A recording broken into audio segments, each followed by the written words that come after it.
This video will serve as a short review of nomenclature and reactions, as you would have previously learned in Chemistry 20.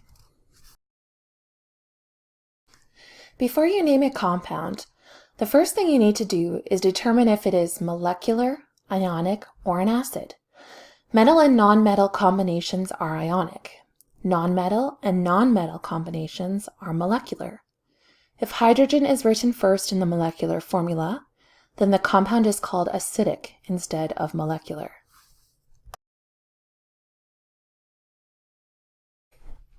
When naming ionic compounds, the name of the metal ion is stated in full, and the name of the nonmetal ion has an "ide" suffix. This means that you would call this first compound aluminum chloride. If the metal is multivalent, meaning that more than one charge is possible, then you need to state the charge with Roman numerals. The second compound is iron 3 oxide.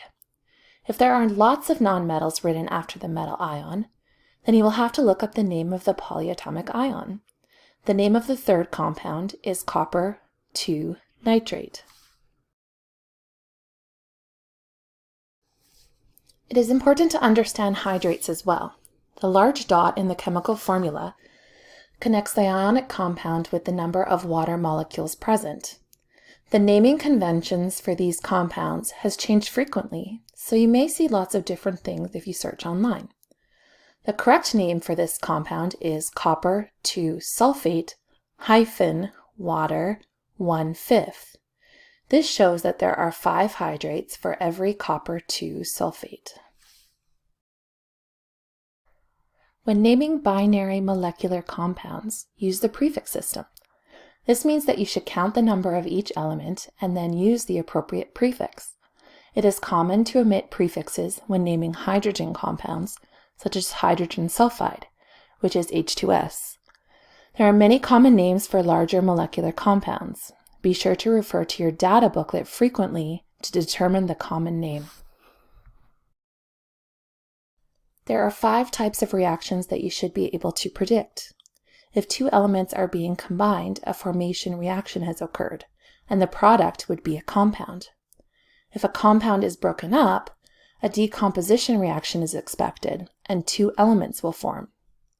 If a compound reacts with oxygen to create carbon dioxide and water, it is a combustion reaction.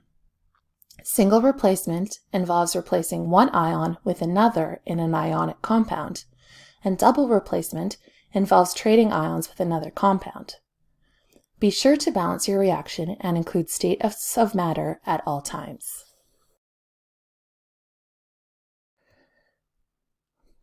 Dissociation describes the separation of ions that occurs when an ionic compound dissolves in water. It is written as a reaction with the compound on the reactant side and the ions on the product side. Although water is present, it is not included in the balanced equation. We show that the ions are dissolved in water by including aqueous as the state of matter for the newly separated ions. Congratulations! You have finished your first Chemistry 30 video. Now you will review these concepts with your teacher in class.